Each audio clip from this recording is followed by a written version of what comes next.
இந்த தேர்தலையும் வந்து பார்த்தீங்கன்னா சீமானுடைய ரத்தம் வேர்வை வந்து பார்த்தீங்கன்னா வந்து சிந்தி கிடக்குது. எப்படி கமலஹாசன் வந்து நாம் தமிழுக்கு போகக்கூடிய வாக்குகளை எப்படி தடுத்தாரோ அதே ஸ்டைலில் தான் வந்து பார்த்தீங்கன்னா இவனும் வந்து தடுக்க போகிறான். அதை விட கூடுதலாகவே தடுப்பான். 8% வந்து தக்க வச்சுக்கிறது. வாங்க தம்பி ரைட் ஓகே குட் அவ்வளோ நைஸ். அவங்க அப்பாலாம் காங்கிரஸ், அந்த காங்கிரஸ் வாக்குகள் பிரிக்கலாம், அந்த பக்கம் அமமுக வாக்குகள் பிரிச்சோம்னா சீமான் வந்து பார்த்தீங்கன்னா ஒரு 60,000 வாக்குகள் பெற்றவர் ஜெயிச்சுவார்ன்ற அந்த நம்பிக்கையில் அடிப்படையில் வந்து நாம் தமிழ் இந்த 8% வந்து இயல்பா விஜய் நிக்கலன்னா கண்டிப்பா 16% ஆயிருக்கும். உண்மை கசப்பா தான் இருக்கும். விஷால் வந்து சொல்றாருல அடுத்து நானும் அரசியலுக்கு வர்றதா. வாங்கடா வாங்க. இதான் நடக்குமா? இது காலகாலமா அடுத்து சிவகார்த்திகேயன் வருவான். சிறடிச்சாங்குஞ்சிகள் தாண்டி அடுத்தது விஜய் ஓட்ட பிரிச்சுறாரு, விஜய் எம்எல்ஏ ஆயிடுறாரு. அடுத்து என்ன நடக்க போகுது? ஒன்னு போய் வந்து அந்த சட்டசபை இருக்குல்லமா, அங்க போய் கையெழுத்து போட்டு வந்துருவாரு. பல இடங்கள்ல வந்து பார்த்தீங்கன்னா பூத்துலேயே உட்காரல, 2 பூத்து தான் இருக்கு. அது யாருக்கிட்ட சாட்டைக்கும் தெரியும். ஏன்னா வெளிப்படையாக வேணா பேசுறதுக்கு தயங்குவாங்க. ஏன்னா அப்போ விஜய் யாரை தள்ளி விடுறாரு பொறுத்து அங்கே இருக்கு. அதனால விஜய் வந்து எம்எல்ஏ ஆயிடுவாரா? இஸ்லாமியர் ஓட்டு விஜய் வாங்க முடியாதுன்ற ஒரு சூழல் ஆயிடுச்சு. அது ஜனநாயகம் படத்தில் திமுகவை காட்டிலும் அதிமுக கூட்டணியில பலம் குறைந்தது. எல்லாமே பலவீனமான கட்சி. பாமக ஒரு பெரிய ஃபேக்டர் உருவாக்கல. ஆனா வந்து பாத்தீங்கன்னா டாக்டர் ஐயா என்ன சொன்னார் பாத்தீங்களா? நான் எதிர்பார்க்கல. அப்படியே கண்ணெல்லாம் கலங்கிக்கிட்டு துரோகிக்கு வாக்களிக்காதீங்க. விசிகா தலைவர் வந்து பாத்தீங்கன்னா விசிகாக்கு வாக்களிக்காது சொன்னாரு. பாமக நிறுவனர் வந்து பாமக வாக்களிக்காதீங்க சொன்னாரு. கெமிஸ்ட்ரியே ஒர்க் அவுட் ஆகாது. அமமுக வந்து பார்த்தீங்கன்னா நேற்று வரைக்கும் என்ன பேசியிருந்தாரு? ஏம்பா பழனிசாமி அந்த 8,000 ரூபாய்க்கு கூப்பன் தராங்கல்ல, அந்த கூப்பன்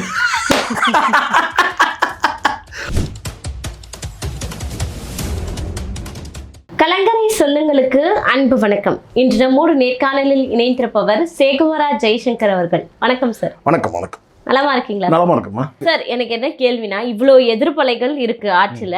அது மட்டும் இல்லாம விஜய் வந்து டிஎம்கேவை டிக்ளேர் பண்ணி ஓட்டுகளை பிரிக்கிறாருன்னு ஒரு பக்கம் சொல்றாங்க.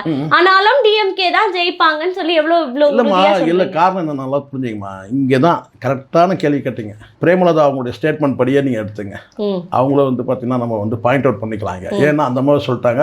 முதலமைச்சர் முன்னாடியே என்ன சொன்னாங்கன்னா பாலியல் குற்றம், போதை கலாச்சாரம், இது ரெண்டுமே பேசிட்டாங்க. ஆமா அதான் அவங்க வந்து உண்மையை பேசிட்டாங்க. அப்படி சொல்லுங்க. இது அவங்கள அறியாம உண்மையை பேசிட்டாங்கன்னு வச்சுங்களேன். இப்போ நான் கேட்கறது என்னன்னு கேட்டீங்கன்னா, உண்மையிலே வந்து பிரதானமான அது ரெண்டும் இருக்க தானே செய்யுது. யாராவது மறுக்க முடியுமா? ஆனால் இந்த மக்கள் வந்து அதை பற்றி யோசிப்பாங்க நீங்க நினைக்கிறீங்க?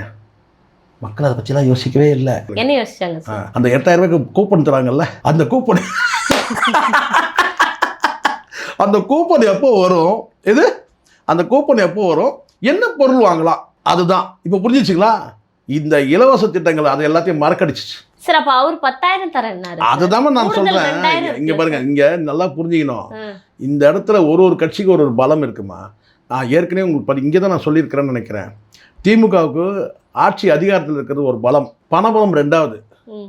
கட்சியோட ஸ்ட்ரக்சர்னு ஒன்று இருக்குது. அந்த கட்சியோட ஸ்ட்ரக்சர் வந்து பார்த்தீங்கன்னா அதிமுகவில் வந்து பார்த்தீங்கன்னா 22%. ஜெயலலிதா இருக்கும்போது 35 ஆச்சு. எடப்பாடி வந்த பிறகு பார்த்தா அது 22, 20 ஆயிடுச்சு. அதனால் வேறு வழி இல்லாமல் கேட்டிங்கன்னா இப்போ வந்து இந்த கூட்டணி போகும்போது பார்த்தீங்கன்னா என்டிஏ கூட்டணி கூட போயிட்டார். என்டிஏல பிஜேபி கூட்டணி போட்டிருக்க தமிழ்நாட்டில் வந்து பார்த்தீங்கன்னா மைனஸ் மைனாரிட்டி வாக்குகளை அப்படியே தூக்கி தாரவாத்து கொடுத்துட்றீங்க. ஒரு 18% வந்து பார்த்தீங்கன்னா தானாகவே போயிடுது, இயல்பாக போயிடுது. சொல்லுவாங்க தெரியுமா, அந்த லட்டு மாதிரி அள்ளி கொடுக்குறீங்கன்னு வாங்கல்ல, அந்த மாதிரி. அதை விஜய் வந்து பார்த்தீங்கன்னா அது வந்து வாங்கிப்பார் அப்படின்னு நீங்கள் ஒரு கணக்கு போட்டிங்கல்ல. விஜய் மொத்தமாக வாங்க முடியாதுல்ல, மொத்தமாக வாங்க முடியாது. அதுவும் குறிப்பாக இஸ்லாமியர் ஓட்டு விஜய் வாங்க முடியாதுன்ற ஒரு சூழல் ஆயிடுச்சு. அது ஜனநாயகம் படத்தில் சர்ச்சையின் மூலமாக. அப்போது அதுலேயும் செதறதுக்கான வாய்ப்பு இருக்குது. இன்னொரு பக்கம் கிறிஸ்டியானிட்டிலும் மொத்தமாக போயிடலாம் சொல்ல முடியாது இல்லையா? அப்போ இதெல்லாம் வந்து பார்க்கும்போது பார்த்தீங்கன்னா திமுகவை காட்டிலும் அதிமுக கூட்டணியில் பலம் குறைந்தது. இங்கே 26 கட்சி, அங்கே 16 கட்சி, எல்லாமே பலவீனமான கட்சி. பாமக இருக்கு, பலமான கட்சி. பாமக ஒரு பெரிய ஃபேக்டர் உருவாக்கல. ஆனா வந்து பாத்தீங்கன்னா டாக்டர் ஐயா என்ன சொன்னார் பாத்தீங்களா? வீடியோல பேசிட்டாரு, துரோகிக்கு வாக்களிக்காதீங்க. வித்தியாசமா பார்த்தோம். இந்த தேர்தலில் தான் ஒன்று பார்த்தேன். என்னன்னு கேட்டீங்கன்னா, விசிகா தலைவர் வந்து பாத்தீங்கன்னா விசிகாக்கு வாக்களிக்காது சொன்னாரு. பாமக நிறுவனர் வந்து பாமக வாக்களிக்காதீங்க சொன்னாரு. இதெல்லாம் நம்ம பார்த்தோமா இல்லையா? வித்தியாசமா இருந்ததா இல்லையா? விசிகா அது பாண்டிச்சேரி மையப்படுத்தி சொல்றாங்கன்னா அது விடுங்க, சரிண்ணா. இவர் பாமக வந்து பார்த்தீங்கன்னா வன்னியர் ஓட்டு அந்நியர் கிளைன்னு ஒன்று இருக்குது. ஆனால் அவர் என்ன சொல்கிறார் கேட்டால், தனி வீடியோவே போட்டு அன்புமணி இந்த துரோகிக்கு வாக்களிக்காதீங்க. எதிர்பார்க்கவே இல்லை நான். ஒரு வீடியோலாம் போடுவாருன்னு நான் எதிர்பார்க்குறேன். ஏதாவது கட்சி ஆரம்பிச்சு ஏதோ கூட்டணி ஏதோ சார் ஆனா அது அந்த அளவுக்கு செல்லுபடி ஆகும் செல்லுபடி ஆகணுமா? நீங்க அப்படி சொல்றீங்கம்மா, அது வந்து முழுக்க முழுக்க சாதி கட்சி. வன்னியர் சாதி கட்சி. ஆமா சார். ஆனா அன்புமணி கூட தானே இப்போ மிகப்பெரிய நாம சொல்றோம். ஆனா ஐயா வந்து அழறாருல, எனக்கு துரோகம் பண்ணிட்டான்னு அழும் போது வந்து பார்த்தீங்கன்னா ஒரு குடும்பத்தில் தடுமாறுவாங்கல்ல, சென்டிமெண்ட். இவர் தானமா வந்து பார்த்தீங்கன்னா ரிசர்வேஷன்லேருந்து போராட்டம் எடுத்தது டாக்டர் ராமதாஸ் தானம்மா. இதே நீங்கள் கோகா மணி அழுகுறாருன்னு வச்சுங்க, துரோகிக்கு வாக்களிக்காது யாராவது கேட்பாங்க? கேட்க மாட்டாங்க. பட் ராமதாஸுக்கு ஒரு அந்த சொசைட்டியில் வந்த அந்த சமூகத்தில் ஒரு செல்வாக்கு இருக்குல்ல, அது அவர் நான் எதிர்பார்க்கல. அப்படியே கண்ணெல்லாம் கலங்கிக்கிட்டு துரோகிக்கு வாக்களிக்காதீங்க, துரோகம் அப்படின்னு வந்து நமக்கே ஒரு பரிதாபம் வருது. நமக்கு அந்த கட்சிக்கு சம்மந்தம் இல்லை, சமுதாயத்துக்கு சம்மந்தம் இல்லை. உண்மையா இல்லையா? அது பார்க்குறது எப்படி இருக்கும்? அந்த வட்டத்தில் சொல்லுங்கள் நீங்கள், வன்னியர் வட்டத்தில். அது அப்போ புரியுதுங்களா? அங்கே வந்து பலவீனம்.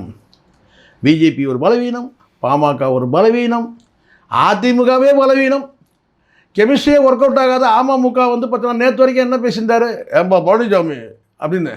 இப்போ எப்படி சார்? அப்ப கூட நீங்க அவங்க 2வது இடத்துல தான் வருவாங்க அப்படின்னு சொல்றீங்களே, 2வது இடம் அவங்க பிடிப்பாங்க, டிவிக்கு பிடிக்க மாட்டாங்க. நல்லா புரிஞ்சுங்க. அங்க என்னன்னு கேட்டீங்கன்னா, குறிப்பிட்ட சில தொகுதிகளில் வந்து அதிமுக வந்து பலம் வாய்ந்த முன்னாள் அமைச்சர்கள் போன்றவர்கள்லாம் வந்து பணபலம் படைத்தவர்கள் வந்து மோதும் போது விஜய் வந்து அந்த இடத்துல வந்து பார்த்தீங்கன்னா யாரை தள்ளுறாருன்னு இருக்கு. விஜய் அந்த இடத்துல யாரை தள்ளுவாருன்னு இருக்கு. சாதி ஓட்டுகள் வரும். ஆமா.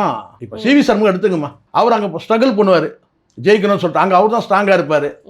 டிஎம்கே செகண்டாக தான் இருக்கும். அங்கே வந்து பார்த்தீங்கன்னா விஜய் வந்து பார்த்தீங்கன்னா வந்து சிவி சண்முகத்தை தள்ளி விட்டுறாருன்னு வச்சுங்க. உதாரணம் சொல்கிறாங்க, யார் வருவார்? டிஎம்கே வருமாறு, டிஎம்கே வரதான செய்யும். இல்லை டிஎம்கே கேண்டிடேட் தள்ளி விடுறாருன்னு வச்சுங்க, ஏடிஎம்கே வருமா? அப்போ விஜய் யாரை தள்ளி விடுறாருன்றதை பொறுத்து தான் அங்கே இருக்குது. யாருடைய தள்ளி விடுறாருன்னா மீன்ஸ் என்ன, யாருடைய வாக்குகள் பறிக்கிறான்னு அர்த்தம். அதனால் விஜய் வந்து எம்எல்ஏ ஆயிடுவாரா? ஆக மாட்டார். அந்த இடத்துல ஆக மாட்டார். அவருக்கு ஒதுக்கின தொகுதி 2 தொகுதி இருக்குன்னா திருச்சியில் இருக்குன்னு கேட்டால் அங்கே வந்து பிரதானமாக வந்து பார்த்தீங்கன்னா வந்து மக்கள் வந்து அங்கே வேலை செய்வாங்க. தலைவரை ஜெயிச்சு வைக்கணுங்க அப்படின்னு சொல்லி முனைப்போட வேலை செய்யலாம். திருச்சியில் வேலை செய்யலாம், பெரம்பூர்லேயே வேலை செய்யலாம். பார்த்தோம், பெரம்பூரில் வந்து பார்த்தீங்கன்னா வாக்கு சதவீதம் குறைவாகும். யாருக்கு? விஜய்க்கே. காரணம் கேட்டிங்கன்னா இரவு வந்து பார்த்தீங்கன்னா பணப்பட்டுவாடா நடந்திருக்கு. அதனால் வந்து வாக்கு சதவீதத்தை வந்து பார்த்தீங்கன்னா, ஆனால் ஜெயிக்கிறதுன்னு பார்த்தீங்கன்னா குறைஞ்ச வாக்குகளையாவது வந்து பார்த்தா ஜெயிச்சுறாரு. காரணம் கேட்டிங்கன்னா அந்த முட்டி போட்டு நடந்தார்ல, அதெல்லாம் பார்க்கும்போது வந்து கண் கலங்குற மாதிரி ஆயிடுது இல்லையா? ஆனால் பெண்களுடைய ஓட்டெல்லாம் வந்து வாங்கிடுவார் கண்டிப்பாக. நிச்சயமாக வந்து 2 தொகுதியில் ஜெயிக்கிறதுக்கான வாய்ப்பு இருக்குமா என்ன, அது நம்மளால் சொல்ல முடியும். அதை தாண்டி இது என்ன நடக்குன்றதும் சொல்ல முடியாது. அப்படி ஒரு துண்டு போட்டுருவோம் இப்போ என்னமோ. சரி, இப்போ சீமான் அப்படின்னும் போது ஒரு மாற்று அரசியலை, அதுவும் நான் இலவசத்துக்கு எதிரானவன், இலவசங்களை கொடுக்க மாட்டேன், ஓட்டு போட்டா போடு, போடா கட்டி போ அப்படின்னு ஒரு துணிச்சலான ஒரு பேச்சை முன்வைத்து களத்தில் நின்றாரு. இதுக்கு முன்னாடி சொன்னீங்க காரைக்குடியில சீமானுடைய வெற்றி உறுதின்னு, இப்ப சொல்லுங்க இல்ல. எனக்கு நான் சொல்றேன், சீமான் வந்து இப்போ நான் நம்பிக்கை இழக்கல. குறைஞ்சபட்ச வாக்குகளையாவது சீமான் வந்து வெற்றி பெறுவார் தான் நான் நினைக்கிறேன். நான் அதில் மாறல. அது என்னன்னா சில நேரத்தில் அந்த களத்தில் வந்து சில செயல்பாடுகள் இருக்குது இல்லையா, அது வந்து மதியத்துக்கு மேலே வந்து பார்த்தீங்கன்னா இவர் வந்து அவரை இந்த தம்பி அந்த அதான் அந்த டிவிக்கில் இருக்கிற அந்த வேட்பாளரை கட்டி அணைச்சதெல்லாம் இருக்குல்ல, அது உடனே அவனுக்கு வந்து பார்த்தீங்கன்னா அவனுக்கு தான் ரீல் மன்னனுங்கன்னு தெரியும்ல, ஊருக்கே தெரியும் ரீல் மன்னன்னு சொல்லிட்டு. அந்த ஒரு சம்பவம் நடக்காமல் இருந்திருக்கணும்னு நான் நினைக்கிறேன். அது கொஞ்சம் சடனாக ஒரு அரசியல் மாண்பு, அது மாண்பு தான்மா. இவனுங்க அப்படிப்பட்டவனுங்க இல்லையே. இவனுங்க மாண்பு பற்றி வந்து பார்த்தா இவனுக்கிட்ட போய் ஃபாலோ பண்ண முடியுமா? அதை எங்கே பண்ணுமோ அங்கே தான் பண்ண முடியும். இப்போ இதே வந்து ஒரு எடப்பாடி பழனிசாமி சந்திக்கிறாரு, அதனால ஓட்டு பிரியுதுன்னு சொல்றீங்க? இல்ல, இவங்க உடனே அதை வந்து ட்ரோல் பண்ண ஆரம்பிச்சிட்டாங்க. அந்த காட்சி கட்டி அணைச்ச உடனே வந்து பாத்தீங்கன்னா நீங்க பாக்கலையா இணையத்துல வந்து பாத்தீங்கன்னா இவங்க அதை ட்ரோல் பண்ண ஆரம்பிச்சாரு. வர கமெண்ட்டுக்கெல்லாம் பாருங்க, அங்க சீமானை அப்ரிஷியேட் பண்ணி வந்து இல்ல, சீமானை டிகிரேட் பண்ற மாதிரி இருந்துச்சு நிறைய. பார்த்தீங்களா? பயம் வந்துட்டான். அந்த பயம் தான் சரி சொல்லிட்டு சீமானை வந்து ரொம்ப இதுவாக தான் போட்டுருந்துச்சு. அதில் நீங்கள் பார்த்தீங்கன்னா தெரியும். இப்போ எடுத்து பாருங்களேன், அவன் ஏற்கனவே வேறு கேண்டிடேட்னா கூட பிரச்சனை கிடையாதுமா. வேறு கேண்டிடேட் எங்கேயாவது ஒரு இடத்துல போயிருந்தாருனா கூட வந்து பண்ணாமல. இவன் வந்து 24 மணி நேரம் தொழிலாக செய்யக்கூடியவனுங்க. இவனுங்க எது அந்த ரீல் பண்ணுறதையே வந்து ஒரு தொழிலாகவே வந்து ஒரு குடிசை மாண்பை பற்றி பாருங்க. நான் திருப்பி நான் சொல்கிறேன் பாருங்க, நான் மாண்பை பற்றி நான் இப்போ நானே இருந்து பார்த்தீங்கன்னா எதிர்க்க வந்தால் கூட பார்த்தீங்கன்னா கை குலுக்குவேன். கட்டி அணைக்கிற அளவுக்குலாம் ஒர்த்து இல்லைல்லம்மா. இவனுக்கு வந்து 41 பேர் சாகடிச்ச வந்து கொலை குற்றவாளிகள் இவங்க, விஜய் உட்பட. கட்டி அணைக்கிற அளவுக்குலாம் ஒர்த்து கிடையாது. சீமான் இந்த இடத்துல அந்த இடத்துல அதை பண்ணி அது நடந்திருக்கூடாது. அவர் சீமானுடைய இயல்பான அந்த வெகுளித்தன்மை கடந்த காலத்தை நம்ம நிறைய பார்த்துருப்போம். இந்த சவுக்கு சங்கர்கள்லாம் வந்து எவ்வளோ சப்போர்ட் பண்ணியிருக்கிறாரு. நம்ம பேசணும்னா நம்ம இப்போ பேசலாம். அந்த நேரத்தில் நம்ம வந்து தேர்தல் நேரத்தை இப்போ பேசினா இந்த சவுக்கு சங்கருக்கு எத்தனை முறை சப்போர்ட் பண்ணியிருப்பார். ஒரு முறை சிறைக்கு போகும்போதெல்லாம் அதுவும் எப்படிலாம் எதிர்ப்பை பதிவு பண்ணியிருக்கிறாரு. யார் வந்து கஞ்சா வச்சாங்கன்னு சொல்லி கேட்டார். யார் கேட்க எந்த அரசியல் கட்சி துணிச்சலாக அதை கேட்பாங்க சொல்லுங்க. கஞ்சா வழக்கு போட்டோம். அவன் என்ன பண்ணான்? பதில் வந்து ஜெயிலுக்கு போயிட்டு வந்துட்டு நக்கல் அடிச்சானா இல்லையா? நக்கல் நல்லா கரெக்டாக ஞாபகப்படுத்தி பாருங்க. நான் இதெல்லாம் மறக்க மாட்டேன். அதுக்கப்புறம் இந்த ஃபெலிக்ஸ் இருக்கான்ல, இப்போ வந்து போய் விஜய்க்கு சுமத்துக்குறான்ல, அவன் வந்து பார்த்தீங்கன்னா வந்து சிறைக்கு போயிட்டு வந்த பிறகு பார்த்தீங்கன்னா வந்து சீமான் வீட்டுக்கே வர வச்சு வந்து பார்த்தீங்கன்னா இதெல்லாம் எவ்வளோ பெரிய பாதுகாப்பு அரண். அந்த வழக்கு பதிவு பண்ணும்போது பார்த்தா அது கண்டனம் தெரிவித்ததோடு இல்லாமல் அவனை வந்து வீட்டுக்கு வர வச்சு நம்ம அதெல்லாம் பார்த்தோம்ல. இதெல்லாம் வந்து இன்றைக்கி அவன் யாருக்கு சொம்பு தூக்குறான்? இப்போ புரியுதுங்களா? இவனுங்கெல்லாம் துரோகிகள். இவனை கட்டி அணைச்சிட்டாரு. அடுத்த 1 மணி நேரத்தில் இவனுங்க என்ன ட்ரோல் பண்ணுறானுங்க. அப்போ இது நம்ம வருத்தமாக இருக்குல்ல. ஏற்கனவே இங்கே யாருமா வந்து ரத்தமும் வேர்வையும் சிந்தி உழைக்கிறது வந்து நாம் தமிழ் தான். இந்த தேர்தலையும் வந்து பார்த்தீங்கன்னா சீமானுடைய ரத்தமும் வேர்வை வந்து பார்த்தீங்கன்னா வந்து சிந்தி கிடக்குது. அதை நாமளே வந்து பார்த்தீங்கன்னா அதை வந்து மதிக்கலனா எப்படி? எனக்கு அது உள்ளபடி வருத்தம் தான் எனக்கு. ஆனால் வந்து நீங்கள் இப்போ மாண்புன்னு சொல்கிறீங்க, ரைட், மாண்பு தான். அந்த மாண்புன்றதை யார் சொல்லணும்? அவனுக்கு சொல்லணும். அண்ணன் சீமான் வந்து அரசியல் மாண்புன்னு தற்கொலை பசங்கிறப்ப அதை எதிர்பார்க்க முடியுமா? உடனே போடுறான், பயந்துட்டாருன்னு போடுறான். எடுத்து பாருங்கள். அது மட்டும் இல்லை, அதை தாண்டி நிறைய இருக்குது. அது நான் சொல்ல விரும்பல. இப்போ இதே சாட்டை கை கொடுத்தாரு, இதே அண்ணன் சீமான் கூட கை கொடுத்துட்டு போயிட்டே இருந்துருக்கலாம். வாங்க தம்பி ரைட், ஓகே, குட், அவ்வளோ நைஸ். இது நாகரிகம். கட்டி அணைக்கிறவங்களாம் ஒருத்தம் அவனுங்க. சரி, இப்போ தமிழகத்தில் நாம் தமிழ் கட்சியினுடைய அந்த வாக்கு வங்கி எப்படி இருக்குது இந்த தேர்தலில்? இல்லை, நான் நினைக்கிறேன் என்னன்னா, இந்த கலைபுரத்தில் வந்து பார்த்தீங்கன்னா எப்படி கமலஹாசன் வந்து எப்படி வாக்குகளை வந்து நாம் தமிழுக்கு போகக்கூடிய வாக்குகளை எப்படி தடுத்தாரோ அதே ஸ்டைலில் தான் வந்து பார்த்தீங்கன்னா இவனும் வந்து தடுக்க போகிறான். அதை விட கூடுதலாகவே தடுப்பான். இந்த 8% வந்து தக்க வச்சுக்கிறது சரியாக இருக்கும்னு நினைக்கிறேன். தக்க வச்சு மாதிரி நினைக்கிறேன். சீமான் பொறுத்த வரைக்கும் அந்த எக்ஸப்ட் அந்த தொகுதியில் வந்து நடந்த, நான் ஏற்கனவே சொன்னேன் இல்லைங்களா, அங்கே வந்து காங்கிரஸுக்கு வந்து பார்த்தீங்கன்னா திமுக தரப்பில் பெரிய ஒத்துழைப்பு இருக்கிற வாய்ப்பு இல்லை. அதிமுகவுக்கு வந்து பார்த்தீங்கன்னா அமமுக வேட்பாளருக்கு வந்து பெரிய ஒத்துழைப்பு கிடையாது. இதில் இவன் டிவிக்கு வந்து பார்த்தீங்கன்னா யாருடைய வாக்குகளை பிரிப்பான்? திமுக வாக்குகள் கொஞ்சம் கணிசமாக, அதாவது காங்கிரஸ் வாக்குகள் கணிசமாக பிரித்து, ஏன்னா காங்கிரஸோட அவங்க அப்பாலாம் காங்கிரஸ், அந்த காங்கிரஸ் வாக்குகள் பிரிக்கலாம். அந்த பக்கம் அமமுக வாக்குகள் பிரிச்சோம்னா சீமான் வந்து பார்த்தீங்கன்னா ஒரு 60,000 வாக்குகள் பெற்றார், ஜெயிச்சுவார்ன்ற அந்த நம்பிக்கையில் அடிப்படையில் வந்து நாம் தமிழ். மற்ற தொகுதிகள் எல்லா தொகுதியிலும் வந்து பார்த்திங்கன்னா வந்து அந்த வாக்குகளை தக்க வைக்கிறதுக்கான முயற்சி இருக்கும் கண்டிப்பாக. அந்த 8% அந்த வாக்குகளை தக்க வச்சுப்பாங்கன்னு நினைக்கிறேன். அதை தாண்டி ஏறுறதுக்கான வாய்ப்பு இல்லை. இருக்கிற ஃபேக்டர் நம்ம உண்மையை பேசி ஆகணும்.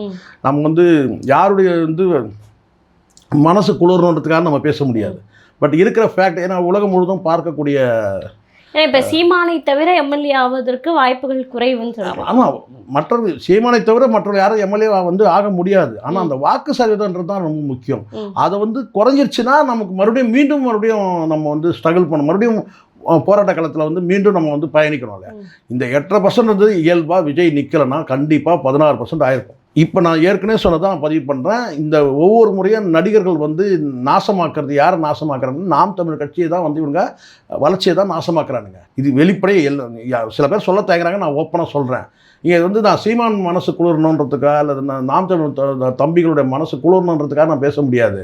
இருக்கிற உண்மை தான் பேசி ஆகணும். உண்மை கசப்பாக தான் இருக்கும். விஷால் வந்து சொல்கிறார்ல, அடுத்து நானும் அரசியலுக்கு வர்றதா, வாங்கடா வாங்க, வேற என்ன இங்கே தமிழ் எழுச்சவாயனா இருக்கான்னு ராமன் வேறு என்ன சொல்கிறாங்க புரியல உங்களுக்கு? தமிழ்நாடு தானே வேட்டைக்காடு, யார் வேணால் வந்து வாங்க. இதுதான் நடக்குமா? இது காலகாலமாக அடுத்து சிவகார்த்திகேயன் வருவாமா? இங்கே வந்து கொள்கை சார்ந்த இப்போ வரக்கூடிய நடிகர்கள் வந்து இவன் தமிழனா இவன் தெலுங்கான்றது கிடையாது. கொள்கை சார்ந்து அரசியல் பண்ணுறதுக்கு வேலை நடக்கணும். அது நடக்கலை. அந்த வேலையை வந்து பார்த்தீங்கன்னா வந்து நாம் தமிழ் பண்ணால் அதை வந்து தடுக்கிற இடத்துல இவங்க வராங்க. இப்போ உதாரணத்துக்கு இப்படி எடுத்துங்க, திமுகவையும் நீங்கள் சேர்த்து எடுத்துங்க. திமுக வந்து ஒரு வந்து திராவிட சித்தாந்தம் அப்படின்னு ஒரு கொள்கையை வகுத்து நடக்குதுன்னா அது வந்து போட்டியாக உருவான கட்சி தான் அதிமுக. அது வந்து சினிமா கல்ட்டால் தான் அது உருவாச்சு, சினிமா ஆளுமை. அதை தாண்டி களப்பணியில் எம்ஜிஆர் இருந்திருக்கிறார், அது நான் மறுக்கலை. ஆனால் அதுக்கு பிறகு வரக்கூடிய வந்து கட்சிகள் நடிகர்கள் எல்லாருமே களப்பணியில் கிடையாதுமா. ஸ்ட்ரெயிட்டாக அந்த சினிமாவில் அந்த மூஞ்சை மட்டும் வச்சுக்கிட்டு நேராக வந்து வராருங்க. அதில் சில பேர் மண்ணை கவரான், சில பேர் வந்து நான் கேட்டேன் கொஞ்சமாச்சும் ஒரு புடி மண்ணாவது எடுக்கலாம். சரி, இவனுக்கு இப்படி செய்யும் போது என்ன ஆகுதுன்னு கேட்டேன். இப்போ விஜயகாந்த் ஒரு புடி மண் எடுத்தார், ஒரு எதிர்கட்சி வரைக்கும் வந்தார். ஆனால் அதனுடைய விளைவு என்னாச்சு? கடைசியில் அவரும் வந்து என்ன கேட்டால் அந்த திராவிட கட்சியோட வந்து போய் காணாமல் போயிட்டார், மொத்தம் முடிச்சு. இப்போ அடுத்த கட்டமாக வந்து பார்த்தீங்கன்னா கமலஹாசன் வந்தார். என்ன பண்ணார், ஒரு தமிழ் தேசியத்தை வந்து முன் வச்சு வந்த ஒரு கட்சியை வந்து பார்த்தீங்கன்னா வந்து முடக்க முடிஞ்சுது. 20,000 வாக்குகள் தாண்டி 30,000 வாக்குகள் பெற்றிருக்கணும். ஆனால் சராசரியாக 20,000 வாக்குகளுக்குள்ளே வளர்ச்சி நின்று போச்சு. கமலுக்கு அடுத்து இப்போ இவன் வருவான். அப்புறம் இவனுக்கு அப்புறம் இந்த ஒருத்தர் சொன்னீங்கல்ல, யார் விஷால் சொன்னீங்க, அவன் வருவான்.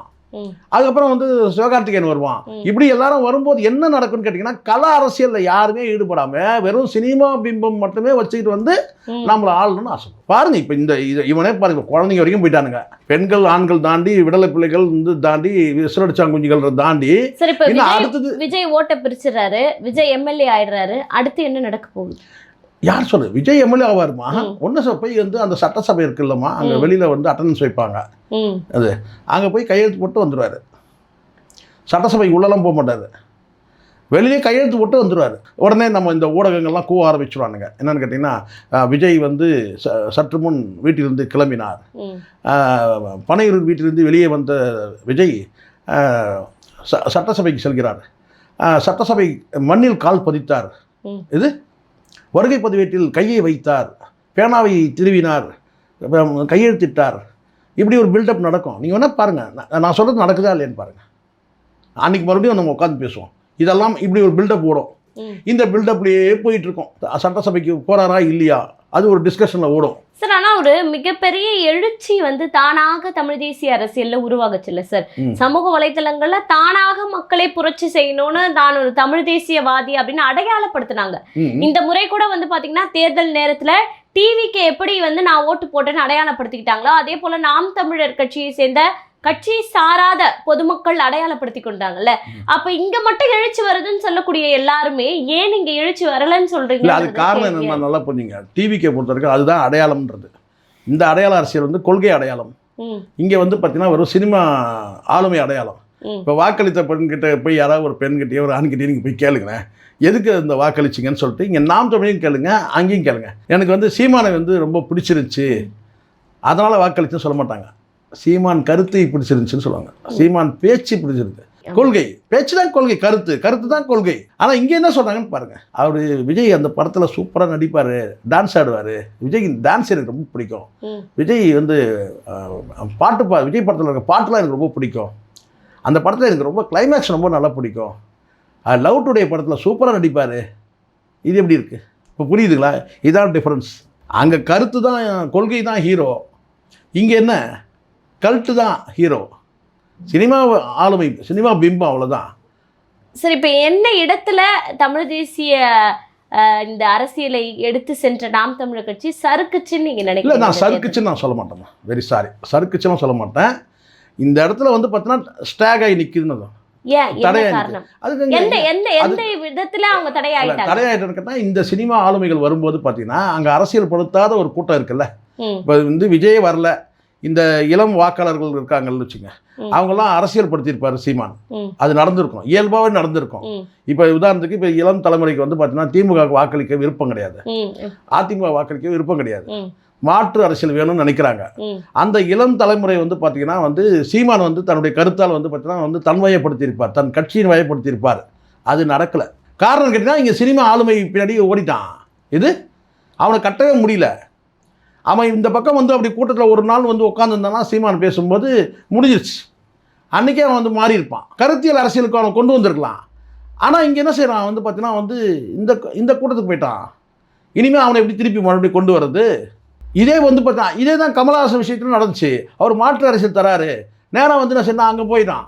அவர் கமலஹாசன் டிவிலாம் உடைக்கிறாரு, பேட்டரியை திருகிறாரு, மீசையை முறுக்கிறாரு அப்படின்னு போனான். இப்போ அதே மாதிரி இவங்ககிட்ட போகிறான், அடித்தோணிலேருந்து கத்துறாரு, நான் வந்து பார்த்தா வெட்டு கிளியா வெட்டு புலியா அப்படின்னு பேசுகிறாரு, ஸ்டாலின் சாரா விஜயான் பேசுகிறாரு. அப்படி போகுது. அந்த அறிவற்ற கூட்டம் வந்து பார்த்திங்கன்னா வந்து அரசியல் படுத்தி இருக்க முடியும், அறிவார்ந்த தம்பிகளாக உருவாக்கியிருக்க முடியும். அது எங்கே, இங்கே வந்து உட்காரணும்ல. முதல்ல நாம் தமிழர் கட்சி கூட்டத்தில் வந்து ஒரு முறை உட்காந்துட்டான்னா முடிஞ்சிச்சு. அவன் தான் அந்த உட்காரவே இல்லையே. கிளம்பி வரும்போதே வந்து பார்த்தோன்னா நம்ம தலைவர் கட்சி தொடங்கிட்டாரு, அப்படி தானே போகிறான். சார், இப்போ நாம் தமிழர் களப்பணிகள் எப்படி இருந்தது சார் இந்த தேர்தலில்? இல்லை, எனக்கு வந்து ஒரு சோர்வு தெரிஞ்சுதுமா. பிரச்சாரம் வந்து வேட்பாளருடைய பிரச்சாரம்லாம் இருந்தது.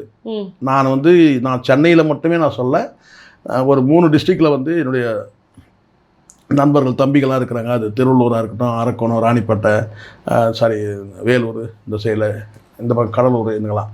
ஸோ தென் மாவட்டங்களில் ஒரு சில மாவட்டங்கள், திருச்சி இந்த சைடில் ஒரு குறிப்பிட்ட வந்து பார்த்தீங்கன்னா அந்த மக்கள்கிட்ட அந்த வழக்கமாக இருக்கும்ல, நாம் தமிழுக்கு வழக்கமாக இருக்கக்கூடிய அந்த உற்சாகம் இருக்குல்ல, அது வந்து குறைஞ்சிருந்துச்சு. அது எல்லாருமே உணர்வாங்க, இன்க்ளூடிங் நீங்கள் யார்கிட்ட வேணாலும் கேட்டு பாருங்கள். நான் மிகைப்படுத்தியோ அல்லது வந்து சொல்லணுன்ற உள்நோக்கமோ கிடையாது. இப்போ எதுக்கு என்ன உள்நோக்கம், இதில் என்ன இருக்குது, நம்ம தாழ்த்தி பேசணுன்ற நோக்கம்லாம் கிடையாது. அது மல்லாந்து துப்பிக்கிற சமனம் அப்படி என்ன அந்த மாதிரி நான் நினைக்கல. அது யார்கிட்ட சாட்டைக்கும் தெரியும். ஏன்னா வெளிப்படையாக வேணால் பேசுறதுக்கு தயங்குவாங்க. ஏன்னா கட்சியில் பொறுப்பில் இருக்கும்போது நாமளே அதை சொல்லக்கூடாதுன்னு சொல்லிட்டு. ஆனால் நான் வந்து பார்த்த வரைக்கும் சொல்கிறேன், பல இடங்களில் வந்து பார்த்தீங்கன்னா பூத்துலேயே உட்காரல, பூத்துகள் காலியாக இருந்துச்சு. 2 பூத்து தான் இருக்குது. டிவிக்கேல இல்லைன்னா அது வேறு விடுங்க, டிவிக்கேல வந்து அவன் ஸ்ட்ரக்சரே கிடையாது. ஆனால் ஏற்கனவே பூத்தில் 2021 உட்கார்ந்த அந்த பூத்தில் உட்கார்ந்த அவங்கெல்லாம் வந்து இல்லாமல் போயிட்டாங்க. அது ஏன்றது எனக்கு தெரியல. அது இனிமேல் வந்து சீமான் அது வந்து ஆய்வு செய்வார். அதுக்கு பிறகு வந்து அது எப்படி, அது என்ன ஆச்சுன்றது அதுக்கு அப்புறம் நெக்ஸ்ட் அது அடுத்த கட்டமாக வந்து அது யோசிப்பார் கண்டிப்பாக. பட் இருக்கிற உண்மை பேசியானல பல இடங்களில் வந்து பூத்தில் வந்து உட்காரத்துக்கே ஆள்லாம் வந்து ஒரு சோர்வு இருந்துச்சு. வழக்கமாக வந்து பார்த்தீங்கன்னா நாம் தமிழுக்குன்னு சொல்லிட்டு ஒரு குட்டையணை போட்டுட்டு ஒரு 10 பேர் வந்து வண்டியில் உட்காந்துட்டு ஒரு ரவுண்டு வந்து பேசுவாங்க பார்த்தீங்களா, அந்த மாதிரி இல்லை. பெரும்பாலான கூட்டங்களும் வந்து பார்த்தீங்கன்னா வந்து போடலை. இந்த பிரச்சார கூட்டங்கள் போடுவாங்க இல்லையா, அந்த மாதிரியான கூட்டங்கள் கூட போட்ட மாதிரி எனக்கு தெரியல. முழுக்க முழுக்க வந்து சீமானவர்களுடைய பிரச்சாரம் வந்து பார்த்தீங்கன்னா வழக்கம் போல் இருந்தது. அந்த வழக்கமான கூட்டங்களோட வந்து பார்த்திங்கன்னா வந்து அந்த எண்ணிக்கை, சீமான் பேசும்போது அந்த எண்ணிக்கை இருக்குது பார்த்தீங்களா, அது குறைவாக இருந்துச்சு. அப்போ இங்கே வந்து பார்த்தீங்கன்னா ஒரு என்ன சொல்ல, ஒரு மாய அரசியல், ஒரு மாய பிம்பம் உலாத்திட்டு இருக்கு. அந்த ஈர்ப்பெல்லாம் கவனமெல்லாம் அந்த பக்கம் இருக்குது. அதனால் தான் நான் திரும்ப நான் உங்களுக்கு சொல்கிறது என்ன கேட்டினா, 3 வகையான வாக்குகள் இருக்குது. நாம் தமிழரை பொறுத்த வரைக்கும் கேட்டினா சீமான் மீது உள்ள பற்றுள்ள தம்பிகள், அதுக்கு அடுத்தது கேட்டினா தமிழ் தேசியம், 3வது மாற்று அரசியல் விரும்பக்கூடியவங்க. பிரதானம் அதுதான். அந்த மாற்று அரசியல் விரும்பக்கூடியவனா செய்கிறான்னு கேட்டால் மடைமாற்றம் செஞ்சு போயிடுறான். யார்கிட்ட, நடிகன் பின்னாடி போயிடுறான். இப்போ இன்றைக்கி இவன் பின்னாடி போனால், நேற்று கமலஹாசன் பின்னாடி போனால், அடுத்து விஷால் வந்தால் போவான், அடுத்து சிவகார்த்திகேயன் வந்து போவான், இப்படி போயிட்டே இருப்பானுங்க. அது வந்து பார்த்திங்கன்னா இனிமேல் வந்து நாம் தமிழ் அது கட்சியோட தலைமை தான் அது என்னன்றதை அது யோசிக்கணும். அது என்ன பண்ணுறது முடிவு பண்ணணும். பட் எனக்கு தெரிஞ்ச வரைக்கும் கேட்டிங்கன்னா வந்து எவ்வளோக்கு எவ்வளோ நம்ம தனித்து நிற்கிறது நமக்கு வந்து பலமோ, அதே சமயத்தில் வந்து எதிரிகள் வந்து இப்படி வந்து அடிச்சுட்டு போயிடறான். நம்ம தனித்து நிற்கிறத வச்சுனா அதுக்காக நம்ம கூட்டணிக்கு போனோம்னு நான் சொல்லவே மாட்டேன் எப்போவுமே. அது வந்து அது கட்சி முடிவெடுக்க போதும். ஆனாலும் இதுதான் பலம், தனித்து நிற்கிறோம். ஆனால் அதே சமயத்தில் இது மாதிரி வந்து ஒருத்தரும் வந்து அடிச்சுட்டு போயிட்டே இருக்கிறான்ல. இப்போ இந்த வாக்குகள் யாருக்கு வரணும்? இப்போ இவன் வாங்குற வந்து ஒரு 30,000 வாக்கு வாங்குறான்னு வச்சுக்கோங்க, அதில் சராசரி 15,000 வாக்கு வச்சுக்கோங்க. யார் வாங்கியிருக்கணும்? அந்த 15,000 வாக்கு இப்போ விஜய்க்கு கட்சியில் இருக்கிறவங்க வந்து பார்த்தோம்னா ஒரு 30,000 வாக்கு வாங்குறான். அதில் 15,000 வாக்கு வந்து பார்த்தீங்கன்னா நாம் தமிழுக்கு வரக்கூடிய வாக்கு, நாம் தமிழுக்கு வந்து இயல்பாக வரக்கூடிய வாக்கு, அது காசு கொடுக்காமல் வரக்கூடிய வாக்கு அது. அப்போ அது வந்து இப்போ வந்து அடிச்சுட்டு போகிறாங்கல்ல. இதுக்கு மாற்று என்னது, அது கட்சியை முடிவு பண்ணும். அது சீமான் தான் முடிவு பண்ணோம். எனக்கு அதில் வந்து எப்போவுமே நான் ஒரு விஷயத்தில் நான் உறுதியாக நான் சொல்கிறேன், வெளிப்படையாக பேசுவேன். நம்ம இந்த மறைக்கிறது, இவன் நமக்கு நல்லது நினைக்கிறேன், ஐயோ இவன் வந்து நம்மளுக்கு திட்டுவானோ, ஐயோ இவன் அப்படி சொல்கிறான். இருக்கிற உண்மை என்னன்னா, இந்த 8.5% வாக்கு தக்க வச்சுட்டு நம்ம தப்பிச்சிட்டோம்னு அர்த்தம். இந்த முக்கூடல் அரசியல் இருக்குல்ல, இது முக்கூடல் அரசியல் தான். இது இந்த ஒரு முட்டாள் கூட்டமும் 2 வந்து பார்த்தீங்கன்னா ஏற்கனவே ஆண்ட கட்சி பேண்ட கட்சி இவங்க அடிச்சுக்கிறதுல வந்து பார்த்தீங்கன்னா நாம நம்ம இருப்பை தக்க வச்சு, அதுதான் இப்போ நடக்கணும். நாம் தமிழுக்கு நடக்கக்கூடியது இதுதான். 8.5% மேலே போயிடுச்சு, 9% ஆயிடுச்சுன்னா நிமிந்துட்டோம், 10% ஆகிட்டா நிமிந்துட்டோம். ஆனால் அதுக்கும் குறையுதுன்னு சொன்னால் அப்போ நமக்கு வந்து நம்மக்கிட்டேருந்து வாக்குகள் வந்து பிரியுது, களவாடி கொண்டு போகிறான்றது தான் இது. இல்லை போகலை, நம்ம அந்த 8.5% வாங்கிட்டோம் அப்படின்னு சொன்னால் நாம் வந்து அடுத்த கட்டத்தை நம்ம நோக்கி போகலாம். இது வந்து தற்காலிக ஒரு டெம்பரரி செட்டிங் தான். இது எப்படி சினிமா செட்டு எப்படி, அது மாதிரி சினிமா வந்து கலைஞ்சிரும். இது வந்து கொள்கை சார்ந்த வாக்கு, இது சினிமா நடிகனுக்குள்ள வாக்கு. அதனால் நாளைக்கு அது மார்க்கெட் போயிடுச்சுன்னா அது அப்புறம் போயிடும். மார்க்கெட் போகும்போது அந்த ஓட்டம் போயிடும். ஆனால் இது வந்து அப்படி கிடையாது. அதனால் பொறுத்திருந்து பார்க்கலாம், நம்ம என்ன நடக்குதுன்னு பார்க்கலாம். கண்டிப்பாக சார். நடப்பு கால அரசியல் குறித்து பல்வேறு தகவல்களை பகிர்ந்துக்கிட்டீங்க. தொடர்ந்து பேசுவோம். நன்றி. நன்றி.